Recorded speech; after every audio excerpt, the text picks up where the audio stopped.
जय श्री कृष्ण मित्रों, आइए देखते हैं सुमित ज्ञान यूट्यूब चैनल में। स्वागत है सभी दर्शकों का हमारे सुमित ज्ञान यूट्यूब चैनल में। आग्रह करेंगे कि हमारे वीडियो में अंत तक बने रहें और देखें। श्री सुखदेव जी बोले, हे राजा परीक्षित, जो प्रश्न तुमने मुझसे पूछा है वही श्री विदुर जी ने मैत्रेय जी से पूछा था।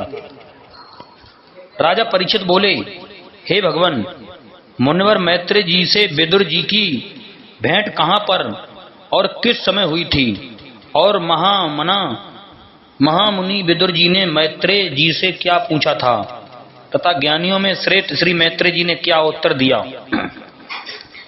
सूत जी बोले, हे शौनक जी, श्री सुखदेव जी सर्वज्ञ थे। उन्होंने राजा परीक्षित से कहा, हे राजा सुनो। श्री सुखदेव जी बोले, राजन, तुम्हारे परदादा राजा धृतराष्ट्र जन्म के ही अंधे थे, किंतु अंत काल में वे बुद्धि से भी अंधे हो गए थे।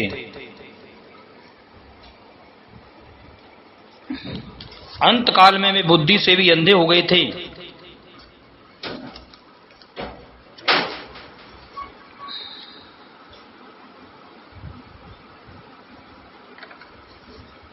अधर्म के कारण उनकी ज्ञान शक्ति तथा मत मारी गई थी। उन्होंने तुम्हारे पितामह पांडवों के साथ बचपन से ही दुर्व्यवहार तथा अन्याय किया। उन्हें लाक्षागृह में जलाने का प्रयत्न किया। धर्मराज युधिष्ठिर की रानी द्रौपदी के केस भरी सभा में खींचते हुए दुशासन को नहीं रोका। भोले भाले धर्म परायण धर्मराज युधिष्ठिर को कपट के जुए में खेलने के लिए पुत्रों द्वारा बुलवाकर उनका राजपाट छीन लिया। पुत्रों को इस अन्याय से नहीं रोका। अंत में उन पांचों पांडवों को वन में निकाल दिया। अपनी प्रतिज्ञा अनुसार 13 बरस वन की यातनाएं भोगने के पश्चात उन्हें उनका राज्य वापस नहीं लौटाया। धर्मराज युधिष्ठिर के भेजने पर भगवान श्री कृष्णचंद्र दूत बनकर हस्तिनापुर की कौरव सभा में आए और धृतराष्ट्र को समझाया। भीष्म आदि ने भी धृतराष्ट्र को समझाया, किंतु उन्होंने उनके वचनों की ओर काल बस होकर पुत्र मोह के कारण तनिक भी ध्यान नहीं दिया। जब सलाह के लिए विदुर जी को बुलाया तब विदुर जी ने राजमहल में जाकर कुरुराज को उचित नीति का उपदेश किया। उन्हें सब प्रकार से न्योचित राय देकर समझाया, जिसे विदुर नीति कहते हैं। किंतु कुरुराज को विदुर जी के वचन ऐसे लगे जैसे त्रिदोष के मरणासन्न रोगी को औषधि नहीं लगती है। विदुर जी ने समझाया, हे कुरुराज, आप पांडवों को उनका राज दे दीजिए। वे महान शक्तिशाली और विकट बलवान हैं। उनमें भीमसेन परम क्रोधी और 10 सहस्त्र हाथियों का बल रखता है। वह काले नाग की भांति क्रोध में डसने की प्रतीक्षा कर रहा है। अर्जुन ने देवराज इंद्र और शंकर जी को प्रसन्न करके अमोघ अस्त्रों का ज्ञान प्राप्त किया है, जिस पर भी यदुनाथ श्री कृष्णचंद्र की उन पर कृपा है। सारे यादव वीर पांडवों की सहायता करेंगे। सारे यादव वीर पांडवों की सहायता करेंगे। वे धर्मात्मा हैं। तुम्हारा पुत्र कुल का नाश कराने वाला कुल घाती है। वह सदा अधर्म में ही रत रहता है और उसके साथ तुम्हारी भी बुद्धि मारी गई है। इसलिए यदि तुम कुल की रक्षा चाहते हो तो उस कुल घाती को तुरंत त्याग कर पांडवों को अपना लीजिए। जब विदुर जी ऐसा कह रहे थे तब क्रोधी दुर्योधन ने उठकर विदुर जी का तिरस्कार अपमान भरे वचनों से करते हुए कहा कि पापी पाजी टुकड़ों खोर को शीघ्र ही नगर में से निकाल दिया जाए। यह जिसके टुकड़े खाता है उसी के विरुद्ध सलाह देता है। भाई धृतराष्ट्र के सामने ही ऐसे कट अपमान जनक वचनों को सुनकर और भाई के कुछ भी ना कहने पर विदुर जी तुरंत वहां से उठकर चले आए और राजद्वार पर अपने धनुष बाण टांगकर वन की ओर चल दिए। हस्तिनापुर से चलकर वे अनेक तीर्थों का पर्यटन करने लगे। वे शुद्ध और पवित्र रहकर एक समय भोजन करते, पृथ्वी पर सोते तथा तीर्थों के जल में स्नान करते। इस प्रकार सारे भारतवर्ष के तीर्थों में भ्रमण करते हुए प्रभास क्षेत्र में पहुंचे। वहां उन्होंने सुना कि भगवान श्री कृष्णचंद्र की सहायता से पांडव लोग महाभारत युद्ध में विजयी हुए हैं तथा कौरवों का संहार हो गया है। दुर्योधन आदि सब मारे गए। हस्तिनापुर का राज्य धर्मराज युधिष्ठिर करते हैं।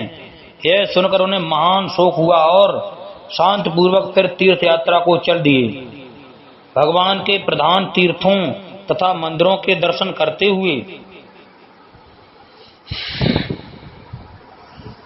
हुए विचरने लगे।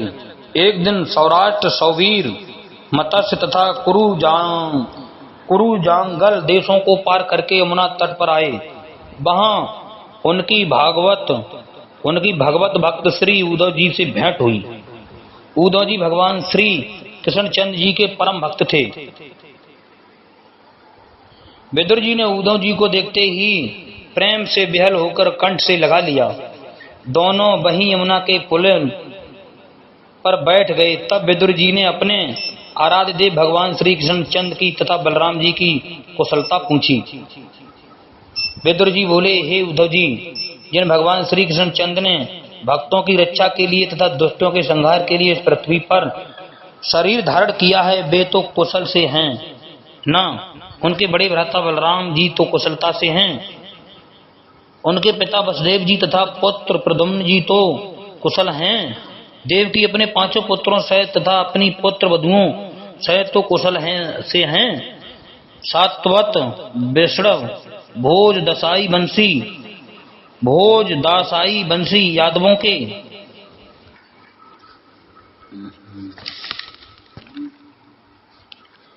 यादवों के राजा उग्रसेन प्रसन्नता से तो हैं। हे उद्धव जी, द्वारकापुरी के संपूर्ण यादवों की कुशल क्षेम सुनाइए। हमारे महाराज युधिष्ठिर की कुशल क्षेम भी सुनाइए। उन्होंने अपने भाइयों की सहायता से तथा भगवान श्री कृष्णचंद्र की कृपा से पुनः राज्य प्राप्त कर लिया है। अपने शत्रुओं का नाश कर निसंकटक राज भोगते हैं। हे महाभाग उद्धव, गांडीवधारी अर्जुन की कुशलता सुनाइए। मांद्री के दोनों पुत्र तथा भीमसेन भी कुशल से हैं ना। वह बेचारी कुंती जिसने जीवन भर दुख सहे हैं, अब तो चैन से है ना। जिन कुरुराज ने अपने पुत्रों की हाँ में हाँ मिलाकर मेरी उचित सलाह को न मानकर नगर से मुझे निकलवा दिया, मुझे उनके विनाश पर बड़ा कलेश है। किंतु काल की गति को कौन रोक सकता है। मैं तो उन्हीं जगत पिता भगवान श्री कृष्णचंद्र की लीलाओं का गुणगान करते हुए आनंद से भ्रमण कर रहा हूँ। भगवान श्री कृष्णचंद्र ने संपूर्ण राजाओं का संहार कराकर पृथ्वी का भार उतार दिया है। वे राजा धन, बल तथा ऐश्वर्य में अंधे हो रहे थे। वे पृथ्वी पर अनेक पाप करते थे। इसी कारण उन्हें परस्पर लड़ाकर इस प्रकार नाश कर दिया, जिस प्रकार वन में परस्पर बांस रगड़कर सारे वन को जला देते हैं। हे उद्धव जी, वे अजन्मा होते हुए भी भक्तों की रक्षा के लिए जन्म लेते हैं तथा अकर्मा होते हुए भी कर्म करते हैं। आप मुझे उनकी कुशल क्षेम सुनाइए। जय श्री कृष्ण। मित्रों, हमारे चैनल को सब्सक्राइब करें, लाइक करें। आगे उद्धव जी महाराज विदुर जी को सुना रहे हैं, वो आपको आगे भाग में सुनाया जाएगा। जय श्री कृष्ण मित्रों, जय श्री सीताराम।